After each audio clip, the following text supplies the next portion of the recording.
Bismillahirrahmanirrahim. Assalamualaikum warahmatullahi wabarakatuh. Jumpa lagi dengan saya di Abil Maywa Channel. Jadi channel ini adalah merupakan channel pendidikan tempat kita berbagi tentang aplikasi pendidikan, Microsoft Office, serta tips dan triks komputer. Jadi pada video kali ini teman-teman, saya akan kembali berbagi sebuah informasi tutorial tentang 5 data penting guru honorer yang terkoneksi di server GTK Pusat atau terkoneksi di dashboard GTK. Jadi perlu teman-teman pahami bahwa di sini saya mencoba untuk menspesifikkan 5 data utama dari guru honorer yang akan selalu terkoneksi di server GTK Pusat ya. Sebenarnya semua data guru honorer itu terkoneksi, namun di sini saya menspesifikkan di video ini menjadi 5 data utama ya, 5 data penting guru honorer yang terkoneksi di server GTK Pusat. Nah, di sini kita lanjut teman-teman ya. Nah, yang pertama itu adalah NUPTK. Jadi perlu teman-teman pahami, salah satu elemen penting atau data utama dari guru honorer itu sendiri adalah NUPTK guru.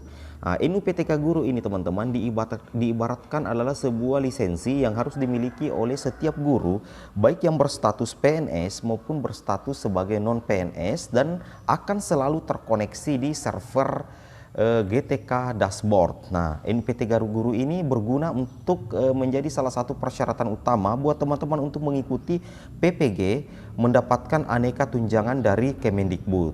Nah, di sini penjelasannya teman-teman ya. Nah, kita lihat penjelasannya dulu. Pengertian NUPTK sendiri itu adalah nomor induk bagi seorang guru atau tenaga kependidikan atau GTK.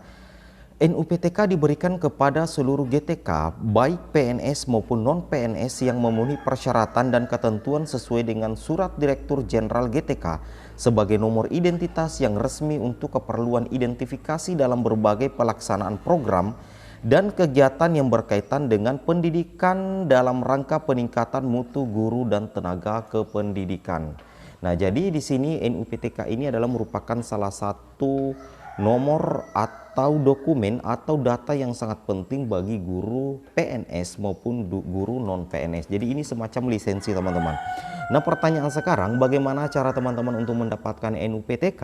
Caranya teman-teman, yang pertama itu untuk naungan Kemendikbud, itu teman-teman itu harus terdaftar terlebih dahulu di aplikasi Dapodik, kemudian melakukan verpal NUPTK. Nah, jika seandainya teman-teman sudah mendapatkan NUPTK dan ternyata NUPTK teman-teman itu bermasalah, maka teman-teman bisa mengajukan perbaikan juga di verpal NUPTK. Teman-teman juga bisa melakukan klaim NUPTK di verpal NUPTK.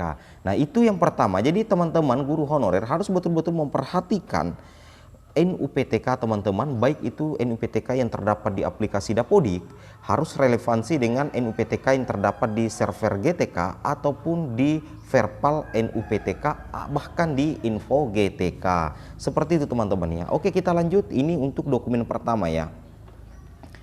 Nah, di sini untuk dokumen kedua, ini namanya jenis PTK atau data yang kedua yang harus teman-teman perhatikan, yang merupakan salah satu dari 5 data yang saya bahas pada hari ini. Yang kedua itu adalah jenis PTK. Yang mana di sini jenis PTK? Jadi jenis PTK ini ada beberapa teman-teman ya. Untuk di naungan guru SD, jenis PTK teman-teman itu harus teman-teman betul-betul perhatikan di aplikasi Dapodik. Apakah jenis PTK teman-teman itu sudah betul sesuai dengan real yang ada di kenyataan? Apakah jenis PTK teman-teman itu sudah linear dengan ijazah teman-teman yang teman-teman pakai untuk mengajar? Misalnya jenis PTK-nya guru kelas, sedangkan ijazah teman-teman itu adalah guru penjas, maka secara otomatis jenis PTK teman-teman itu bermasalah dan secara otomatis terinput otomatis di server GTK, dan ini sangat membahayakan data teman-teman di server dashboard GTK. Jadi jenis PTK itu harus betul-betul perhatikan. Kalau jenis PTK teman-teman itu adalah guru kelas, maka otomatis ijazah teman-teman juga itu adalah PGSD ya. Dan jika teman-teman guru guru mapel misalnya penjas, maka secara otomatis ijazah teman-teman itu adalah S1 penjas. Nah, di sini kita lihat penjelasannya teman-teman ya. Nah, kita lihat penjelasannya di sini. Di sini tertulis, saya sengaja mencoba melakukan perampingan ya di materi ini. Dalam mengisi identitas individu PTK, perlu diperhatikan dalam memilih jenis PTK di aplikasi Dapodik. Jenis PTK harus diisi terutama untuk guru. Guru BK, guru kelas, guru mata pelajaran, guru BK hanya untuk SMP, kemudian guru inklusif SD SMP yang ditunjuk sebagai penyelenggara inklusi. Nah, di sini jadi ada 5 jenis PTK yang ada di aplikasi Dapodik, teman-teman, untuk naungan Kemendikbud, jenjang SD, SMP, dan SLB sederajat ya. Di situ yang pertama itu adalah jenis PTK adalah guru BK, kemudian ada guru kelas untuk SD, guru mata pelajaran untuk SD dan SMP, guru BK hanya SMP, guru inklusi hanya SD dan SMP. Perlu teman-teman pahami di sini saya angkat sebuah kasus, misalnya ada seorang guru. Guru ini adalah guru SD, ijazahnya adalah PGSD, kemudian dia mengajar di SD. Ternyata sekolah yang dia tempati mengajar itu sudah full, teman-teman. Mulai dari kelas 1 sampai kelas 6 itu sudah ada guru yang memegang setiap kelas, sehingga si guru A ini tidak memiliki kelas. Nah, di sini apa yang harus dilakukan? Bagaimana jenis PTK-nya di aplikasi Dapodik? Nah, perlu teman-teman pahami, meskipun guru tersebut tidak memegang kelas, secara otomatis dia tidak menjadi guru kelas, namun di jenis PTK guru tersebut harus tetap diberikan jenis PTK-nya adalah guru kelas meskipun tidak memegang kelas. Kenapa? Supaya jenis PTK-nya itu linier dengan ijazahnya. Ijazah yang dia pakai mengajar, lisensi yang dia pakai mengajar, teman-teman. Seperti itu. Nah, jika terlanjur salah bagaimana?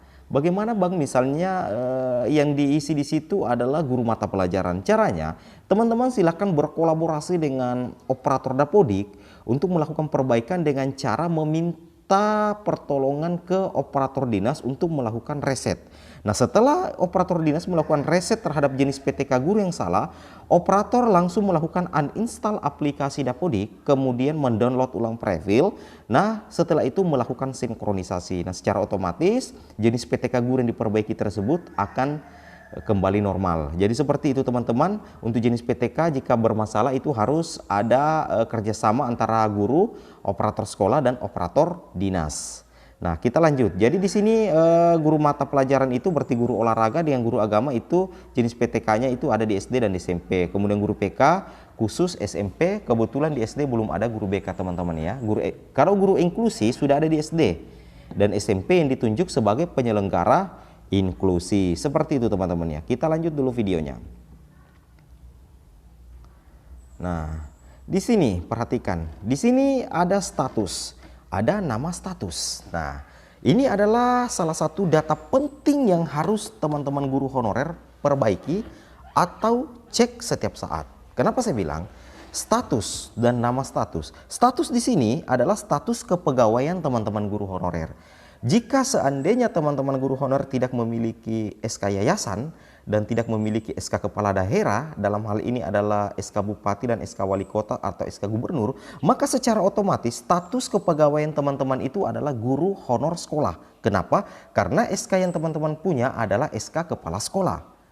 Nah, jika teman-teman tidak memiliki SK yayasan atau SK kepala daerah, kemudian status kepegawaian teman-teman di aplikasi Dapodik itu adalah status kepegawaian teman-teman itu adalah apa ya? Guru honor daerah tingkat 1 atau honor daerah tingkat 2 kabupaten, maka secara otomatis status kepegawaian teman-teman itu salah dan tidak valid. Dan itu akan masuk di server GTK, teman-teman. Dan itu sangat berbahaya. Nah, bagaimana? Kita lihat di sini, teman-teman ya. Kita lihat, perhatikan di sini. Nah, coba diperhatikan, teman-teman ya. Di di status kepegawaian guru itu ada banyak ya, ada tenaga honor sekolah, ada guru honor sekolah, ada guru bantu pusat, ada honor daerah tingkat 2 kabupaten kota, ada honor daerah tingkat 1 provinsi, ada GTY atau guru tetap yayasan, guru tidak tetap yayasan, PNS Depak, PNS diperbantukan, PNS, CPNS, kontrak kerja WNA, P3K, guru pengganti, dan PPNPN. Untuk yang poin 15 saya masih kurang paham, teman-teman, apa kepanjangannya ya. Namun di sini saya lebih memfokuskan di poin ke-5, ke-6, dan poin 3. Ya, coba diperhatikan di layar, teman-teman ya. Saya lebih menspesifikkan di poin 3, kemudian poin 5, dan poin 6. Nah, jika seandainya teman-teman guru honorer memiliki SK Bupati atau memiliki SK Wali Kota atau SK Yayasan, maka secara otomatis status kepegawaian teman-teman itu adalah honor daerah tingkat 2 kabupaten kalau SK teman-teman memiliki atau mengantongi SK Bupati dan SK Wali Kota. Dan jika teman-teman mengantongi SK Gubernur, maka teman-teman itu yang dipilih adalah honor daerah tingkat 1 provinsi.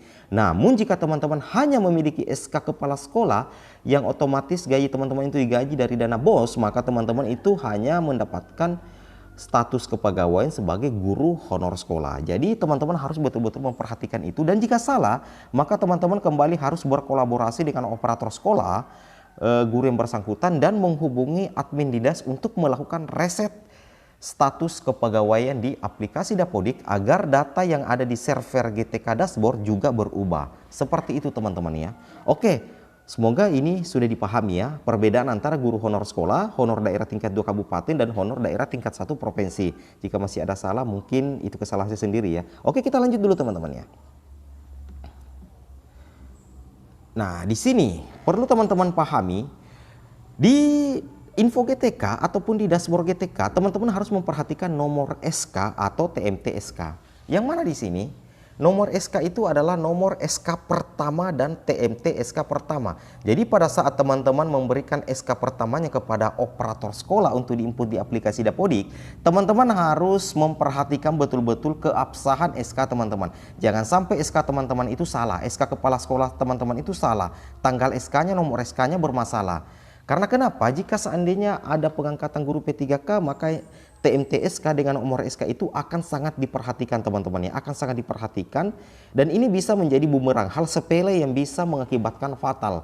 Jadi nomor SK pertama dan TMT SK pertama teman-teman di aplikasi Dapodik tolong diperhatikan betul-betul. Jika bermasalah silakan kerjasama dengan operator dan admin dinas untuk memperbaiki. Seperti itu teman-teman ya. Kita lanjut ya. Kita lanjut. Nah, yang paling penting di sini teman-teman adalah ijazah terakhir. Nah, di sini perlu teman-teman pahami pengertian linear di Dapodik ya. Linear yaitu mata pelajaran yang tertulis di sertifikasi pendidik. Dan mapel mata pelajaran di AMPU adalah sama, seorang pendidik atau guru adalah sama. Begitu juga ijazah S1 ya. Ijazah S1 harus sesuai dengan mata pelajaran di sertifikat pendidik dan mata pelajaran yang diajarkan. Contohnya, misalnya guru X pada sertifikasi pendidik adalah guru kelas dengan kode 027, maka ijazah S1 PGSD, maka guru tersebut berhak mengajar di tingkat SD. Itulah yang disebut linear. Nah, saya ulangi di sini teman-teman ya. Yang dimaksud linear di sini antara ijazah dengan mapel yang diampu atau mapel pelajaran yang diajarkan. Contohnya di sini, ini lebih simpel, saya sudah jelaskan di sini. Tolong dibaca. Guru X pada sertifikasi pendidik guru kelas dengan kode sertifikasi 027, ijazah S1 PGSD. Ya, ijazah S1 PGSD. Maka guru tersebut berhak mengajar di tingkat SD. Itulah yang disebut linear. Nah, bagaimana jika ada guru bahasa Inggris yang mengajar di SD? Maka secara otomatis itu tidak linear teman-teman ya. Dan itu akan bermasalah sekali di server GTK dan di info GTK. Jadi seperti itu teman-teman ya. Jadi ijazah harus linear dengan mata pelajaran yang diajarkan. Ya, saya ulangi, ijazah harus linear dengan mata pelajaran yang diajarkan. Nah, seperti itu teman-teman, 5 data penting yang harus valid karena terkoneksi di dashboard GTK, di info GTK, di Verpal NUPTK.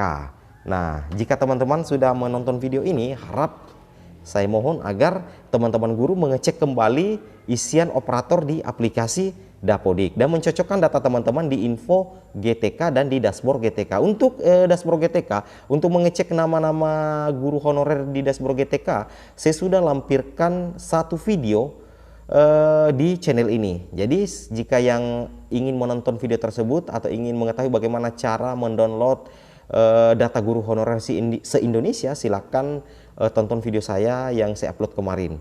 Oke teman-teman, mungkin pada sesi pertemuan kita pada hari ini sampai di sini. Semoga video ini bermanfaat, dan jika seandainya video ini bermanfaat, silakan di-share sebanyak-banyaknya di media sosial teman-teman.